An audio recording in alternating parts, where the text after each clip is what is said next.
పెట్టుబడుల అవగాహనపై రేవంత్ మరియు గిరిబాబు గారు కండక్ట్ చేసే వెబినార్ కోసం ఈ నెంబర్కి కాల్ చేయండి.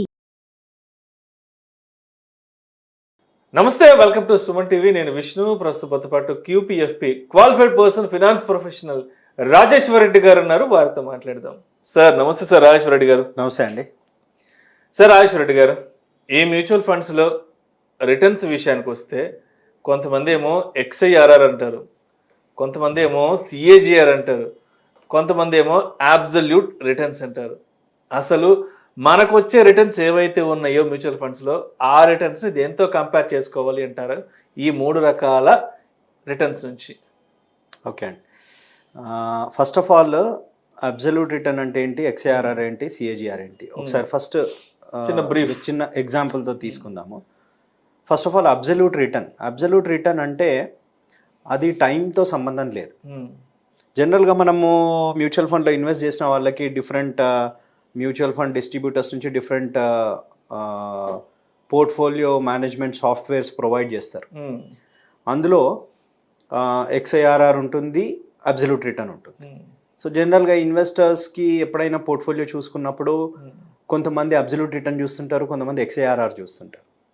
సో అబ్సల్యూట్ రిటర్న్ అంటే ఏంటి అంటే, ఫర్ ఎగ్జాంపుల్ మీరు ఒక 100 రూపాయలు పెట్టారు, నేను ఒక 100 రూపాయలు పెట్టాను ఇన్వెస్ట్మెంట్.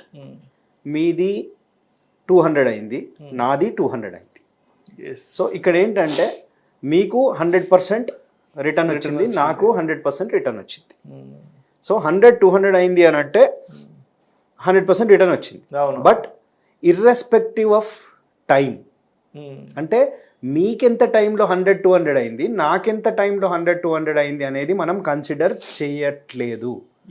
సో ఈ టైం అనేది కన్సిడర్ చెయ్యకుండా క్యాలిక్యులేట్ చేసే రిటర్న్ని అబ్సల్యూట్ రిటర్న్ అంటాం.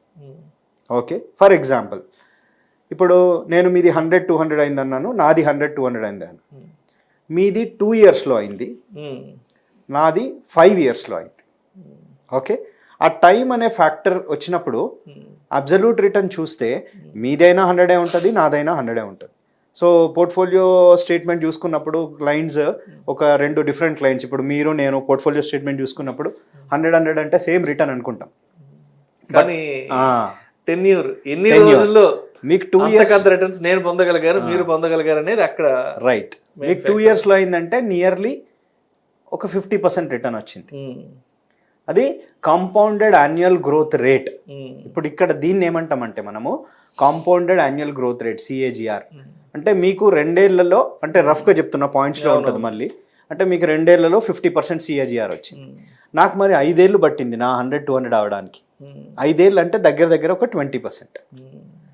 దట్ మీన్స్ మీ CAGR వేరు, నా CAGR వేరు. అయితే ఈ అబ్సల్యూట్ రిటర్న్ చాలా చోట్ల మెన్షన్ అయి ఉంటుంది, దాన్ని కన్సిడర్ చేయకపోవడమే కరెక్ట్. మరి అబ్సల్యూట్ రిటర్న్ చూసాము, CAGR చూసాము. మరి XIRR అంటే ఏంటి? CAGR అంటే కాంపౌండెడ్ యాన్యువల్ గ్రోత్ రేట్. అంటే ఒక 20% CAGR వచ్చింది అంటే ఫస్ట్ ఇయర్లో 100 కాస్త 120 అయింది, సెకండ్ ఇయర్లో ఈ 120 మీద 20%, మళ్ళీ థర్డ్ ఇయర్లో వచ్చిన దాని మీద 20%.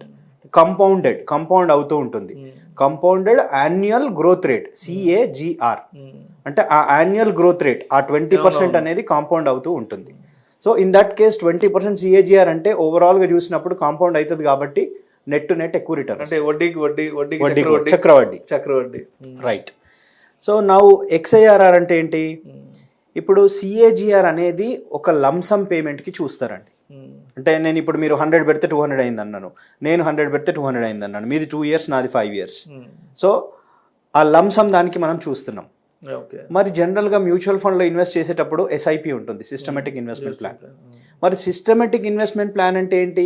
పీరియాడికల్ ఇన్వెస్ట్మెంట్స్, అంటే multiple investments in a year, ఒక పద్ధతి ప్రకారం ఇన్వెస్ట్ చేసుకుంటూ పోవడం. మనం ఇంతకుముందు 100-200 అన్నదేమో single investment, one time investment, lumpsum investment.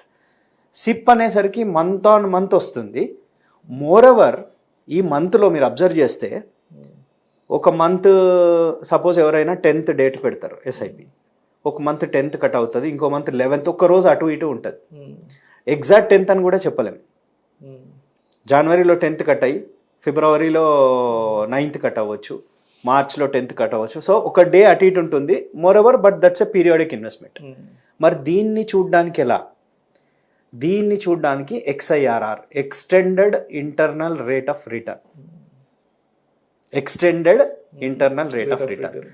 మరి ఇది ఎలా క్యాల్కులేట్ చేస్తున్నారంటే, ఫర్ ఎగ్జాంపుల్ మీరు ఒక 5 years సిప్ కడుతున్నారు, ఒక 10,000 సిప్ కడుతున్నారు. 5 years తర్వాత మీరు చూసుకునేటప్పుడు మీ ఫస్ట్ ఇన్స్టాల్మెంట్ 60 months ఉంది. ఓకే, మీ సెకండ్ ఇన్స్టాల్మెంట్స్ ఎన్ని మంత్స్ ఉంది? 5 year సిప్లో ఫస్ట్ ఇయర్ నేను 60 months ఉంది అంటున్నాను. మీ సెకండ్ ఇన్స్టాల్మెంట్ ఎన్ని మంత్స్ ఉంది? అక్కడ 5 years సిప్ కడుతున్నాం. ఓకే, మీరు 10,000 సిప్ కడుతున్నారు అంటే 5 years కట్టేసాం, 60 months కట్టాం. మనం ఇక్కడ రిటర్న్ ని ఎలా క్యాల్కులేట్ చేస్తున్నాం అనేది దాన్ని అర్థం చేసుకుంటున్నాం. ఓకే, 5 years కట్టినప్పుడు 60 months కట్టినప్పుడు 60 months తర్వాత మీరు రిటర్న్ చూసుకునేటప్పుడు మీ ఫస్ట్ ఇన్స్టాల్మెంట్ 60 months ఉంది అందులో మార్కెట్లో. మీ సెకండ్ ఇన్స్టాల్మెంట్ ఎన్ని మంత్స్ ఉంది? 59 months ఉంది. థర్డ్ ఇన్స్టాల్మెంట్ ఎన్ని మంత్స్ ఉంది? 58 months ఉంది. ఫోర్త్ ఇన్స్టాల్మెంట్ ఎన్ని ఉంది? 56 months ఉంది. అంటే ఒక్కొక్క మంత్ డిక్రీజ్ అవుతూ ఉంటుంది. జనరల్ గా మనం ఒక లంసమ్ ఇన్వెస్ట్ చేస్తేనేమో మనం 1 year 2 year 3 year ఏం చేస్తామో అదంతా తీసుకుంటాం. కానీ సిప్ లో అలా కాదు కదా. సిప్ ఏం చేస్తున్నామంటే మనం కట్టిన ఫస్ట్ ఇన్స్టాల్మెంట్ ఎంటైర్ పీరియడ్ ఉంది, సెకండ్ ఇన్స్టాల్మెంట్ ఒక మంత్ తగ్గుతుంది, థర్డ్ 2 months తగ్గుతుంది. ఇక్కడ ఫస్ట్ ఇన్స్టాల్మెంట్ కి 60 months కి రిటర్న్ క్యాల్కులేట్ చేయాలి, సెకండ్ ఇన్స్టాల్మెంట్స్ కి 59 months కి రిటర్న్ క్యాల్కులేట్ చేయాలి, థర్డ్ ఇన్స్టాల్మెంట్ కి 58 months కి రిటర్న్ క్యాల్కులేట్ చేయాలి. ఇలా ప్రతి ఇన్స్టాల్మెంట్ కి రిటర్న్ క్యాలిక్యులేట్ చేసి దాని యావరేజ్ తీస్తే వచ్చేది XIRR. సో ఏంటంటే మన ప్రతి ఒక్క రూపాయిని ఎన్నాళ్ళు ఇన్వెస్ట్ చేశాము, దానికి ఎంత రిటర్న్ అనేది ఎగ్జాక్ట్ క్యాలిక్యులేషన్ చేయాలంటే XIRR. XIRR కి ఎక్సెల్లో సింపుల్ ఫార్ములా ఉందండి. మనము = అని టైప్ చేసి XIRR అని టైప్ చేసి బ్రాకెట్ ఓపెన్ చేసి ఆ ఎన్ని పేమెంట్స్ ఉన్నాయో వాటిని సెలెక్ట్ చేయాలి, కామా పెట్టి ఎన్ని డేట్స్ ఉన్నాయో వాటిని సెలెక్ట్ చేయాలి. ఆ డేట్ ప్రకారం ఆ ఇన్వెస్ట్మెంట్ ప్రకారం మనకు అక్కడ ఇచ్చేస్తుంది. సో ఇక్కడ ఈ రిటర్న్స్ అన్ని ఎందుకు మనము ఈరోజు డిస్కస్ చేస్తున్నామంటే అండి, ఫర్ ఎగ్జాంపుల్ చాలామంది రియల్ ఎస్టేట్లో ఇన్వెస్ట్ చేసినప్పుడు ఎంత పెట్టాను ఎంత వచ్చింది, they look in terms of absolute return. మనం ఫస్ట్ చెప్పిన 100-200, నేను 10 లక్షలు పెట్టాను, ఆర్ సే ఫర్ ఎగ్జాంపుల్ 1 కోటి రూపాయలు పెట్టాను, నాకు 2 కోట్లు అయింది అంటాడు. ఇది ఎన్ని డేస్ లో ఎన్ని సంవత్సరాల్లో వచ్చింది అనేది పర్టికులర్ గా రియల్ ఎస్టేట్ ఇన్వెస్ట్మెంట్ కి వచ్చినప్పుడు ఇది జరుగుతుంది. అదే మ్యూచువల్ ఫండ్ రిటర్న్ కి వస్తే సపోజ్ అదే 1 కోటి రూపాయలు 2 కోట్లు అయితే నాకు 1 కోటి పెట్టా 2 కోట్లు అయింది అన్నారు. జనరల్ గా when we discuss with each other నాకు ఇంత రిటర్న్ వచ్చింది అంటారు. సో రియల్ ఎస్టేట్ లో 1 కోటి 2 కోట్లు అయింది అన్నప్పుడు మనకు చాలా ఎక్కువ రిటర్న్ ఇచ్చింది అనే థాట్ ప్రాసెస్ లో ఉంటాము. కానీ మ్యూచువల్ ఫండ్ లో 15% రిటర్న్ వచ్చింది అని అంటే ఇంతేనా అనే ఒక థాట్ ప్రాసెస్ ఉంటుంది.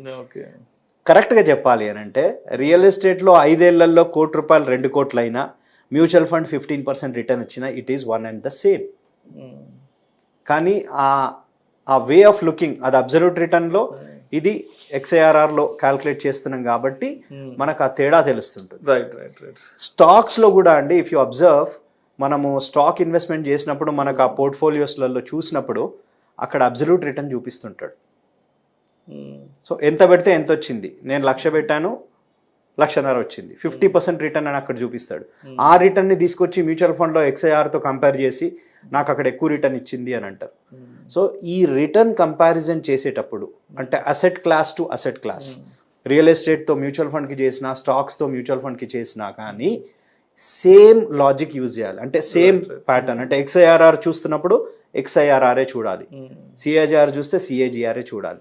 సో ఈ క్యాలిక్యులేషన్స్, ఈ XIRR అబ్సల్యూట్ రిటర్న్ CAGRకి డిఫరెన్స్ తెలిసినప్పుడు we will not make wrong, అంటే ఆ రాంగ్ డెసిషన్ తీసుకోము, ఏది తక్కువ వచ్చింది ఏది ఎక్కువ వచ్చింది అనే దగ్గర. సో ఇవి చాలా చాలా ఇంపార్టెంట్.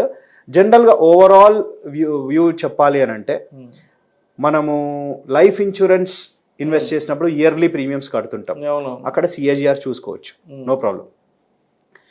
మ్యూచువల్ ఫండ్ లంసమ్ పెట్టినప్పుడు సిఏజిఆర్ చూసుకోవచ్చు, అండ్ ఎస్ఐపి పెట్టినప్పుడు ఎక్స్ఐఆర్ఆర్ని చూడాలి.